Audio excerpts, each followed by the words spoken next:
ये जो सा टॉपिक है कि कम्बिनेशन हमने करनी है रैशनल और इर्रेशनल नंबर्स की। तो ये देखते हैं ये क्या है। We know that the set of the rational numbers is defined as, तो वो कह रहा है हम rational numbers को किस तरह से define करते हैं। तो इस के अंदर हम क्या पढ़ेंगे, रैशनल नंबर और इरेशनल नंबर। तो सबसे पहले देखते हैं कि रैशनल नंबर किसे कहते हैं। तो रैशनल नंबर्स को किस तरह से जाहिर किया जाता है, उसको कैपिटल क्यू के साथ जाहिर किया जाता है और इसको लिखा किस तरह से जाता है, पी ओवर क्यू, यानी कि हम इसको कहते होते हैं कि बटे की फॉर्म में लिखना, फ्रैक्शन की फॉर्म में लिखना, ठीक है।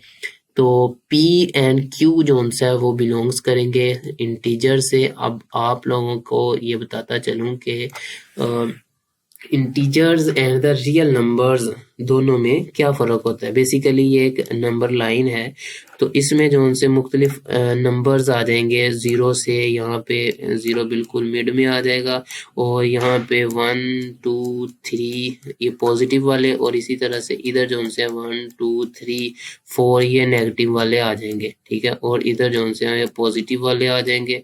तो अगर हम देखें तो ये जो उनसे नंबर्स हैं, तो इस 1 और 2 के बिटवीन बहुत से नंबर्स हैं, ठीक है।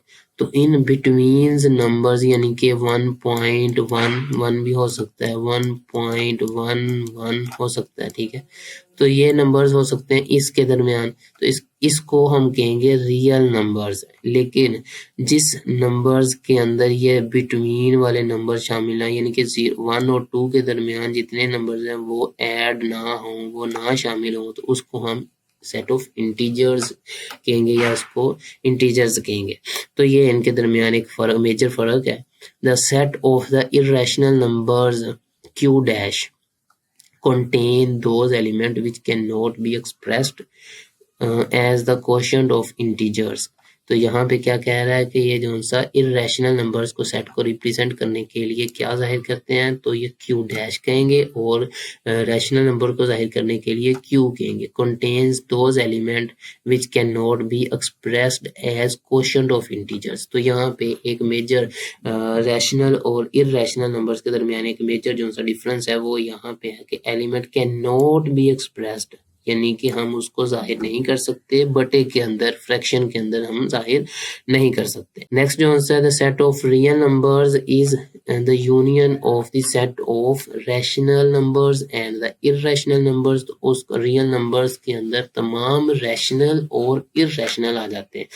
तो अगर मैं कहूँ कि यहाँ पर जितने भी पॉइंट में आएंगे वो रैशनल होंगे या इरेशनल होंगे, ठीक है, वो रैशनल होंगे या इरेशनल होंगे, तो पॉइंट्स वाले इंटीजर्स में शामिल नहीं होते। तमाम रैशनल और तमाम इरेशनल का शामिल किया जाए तो ये एक रियल लाइन बनेगी, रियल नंबर्स की एक लाइन बनेगी, रियल नंबर बनेगी। तो ये नीचे एक बना के बताया हुआ कि रियल नंबर्स जो उनसे हैं वो रैशनल और इरेशनल नंबर दोनों रियल नंबर्स के अंदर होते हैं, और रैशनल नंबर्स के अंदर टर्मिनेटिंग और नॉन टर्मिनेटिंग, या इसका दूसरा नाम है टर्मिनेटिंग डेसिमल नंबर्स और non terminating recurring decimal numbers. और इसी तरह से इरेशनल नंबर सिस्टम के अंदर non terminating and non recurring decimal number. तो ये देखते हैं कि टर्मिनेटिंग और नॉन टर्मिनेटिंग क्या होते हैं। हमने रैशनल और इरेशनल के अंदर 2-3 डिफरेंस देखे कि दोनों के दरमियान क्या डिफरेंस होता है। एक तो मेजर डिफरेंस देखा कि हम रैशनल को फ्रैक्शन की फॉर्म में लिख सकते हैं जबकि इरेशनल को फ्रैक्शन की फॉर्म में नहीं लिख सकते, एक डिफरेंस हो गया। और दूसरा डिफरेंस इसमें वो अब एंड पे बताऊंगा, जब हम टर्मिनेटिंग और नॉन टर्मिनेटिंग समझ लेंगे तो बड़ा क्लियर हो जाएगा इस वजह से। Decimal representation of the rational numbers, terminating decimal numbers. तो यहाँ पे सबसे पहले हम डिस्कस करेंगे terminating decimal numbers. Terminating decimal numbers क्या होते हैं? Decimal numbers with a finite number of digits after the decimal point is called the terminating decimal number. तो यहाँ पे इस की डेफिनेशन लिखी हुई है टर्मिनल डेसिमल नंबर की। तो इसके अंदर क्या कह रहा है कि एक डेसिमल नंबर जो सा है वो a finite number of digits, यानी कि ये पॉइंट जो सा है जिसको हम इशारिया भी कहते हैं या डिजिट्स पॉइंट कहते हैं हम, इस पॉइंट के बाद जितने भी नंबर आएंगे, इस पॉइंट के बाद जितने भी नंबर आएंगे वो फाइनाइट होने चाहिए। तो वो क्या होंगे? टर्मिनेटिंग होंगे। टर्मिनेटिंग से मुराद यानी कि यहाँ पे जिस तरह से ये आंसर आया हुआ 0.32, तो हमें पता है कि ये इतना ही जाएगा, उसके बाद ये चीज़ खत्म हो जाएगी।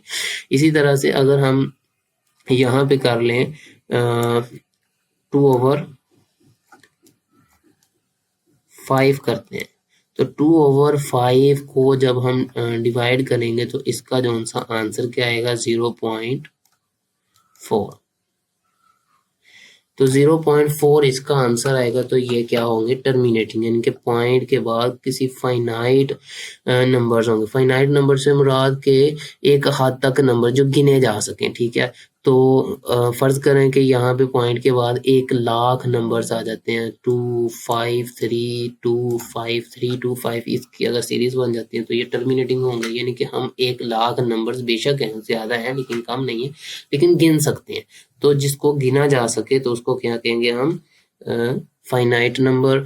और ये जिसमें फाइनाइट पॉइंट के बाद फाइनाइट नंबर्स हों तो उसको हम क्या कहेंगे? Terminating number system.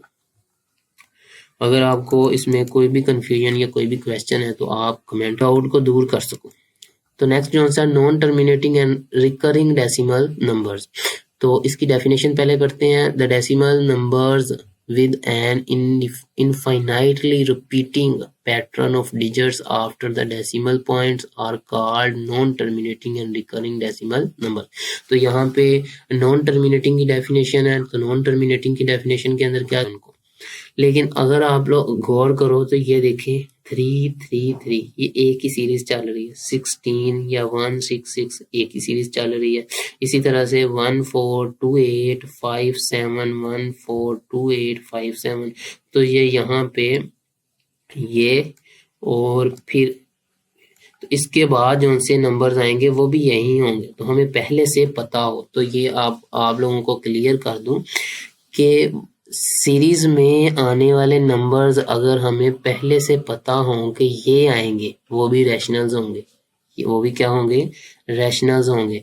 तो उसको क्या कहेंगे? उसको नॉन टर्मिनेटिंग। टर्मिनेटिंग और नॉन टर्मिनेटिंग में डिफरेंस देख लीजिए। टर्मिनेटिंग में डेसिमल पॉइंट के बाद डेसिमल जोन से हैं वो, ये डेसिमल के बाद ये टर्मिनेटिंग और नॉन टर्मिनेटिंग के दरमियान डिफरेंस देख लीजिए कि टर्मिनेटिंग में डेसिमल के बाद फाइनाइट नंबर्स हों, फाइनाइट जिसको हम गिन सके, ठीक है, तो वो क्या कहलाएंगे? वो टर्मिनेटिंग कहलाएंगे। और नॉन टर्मिनेटिंग में इनफाइनाइट नंबर्स हों, और इनफाइनाइट नंबर्स भी, और साथ में दूसरी उसकी जो सी वो शर्त है ये है कि वो एक जैसे हों। क्या हो? एक पैटर्न से हों।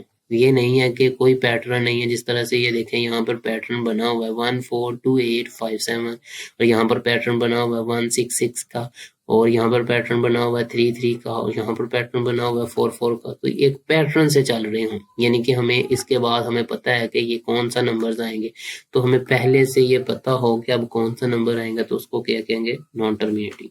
तो ये एक मेजर डिफरेंस था।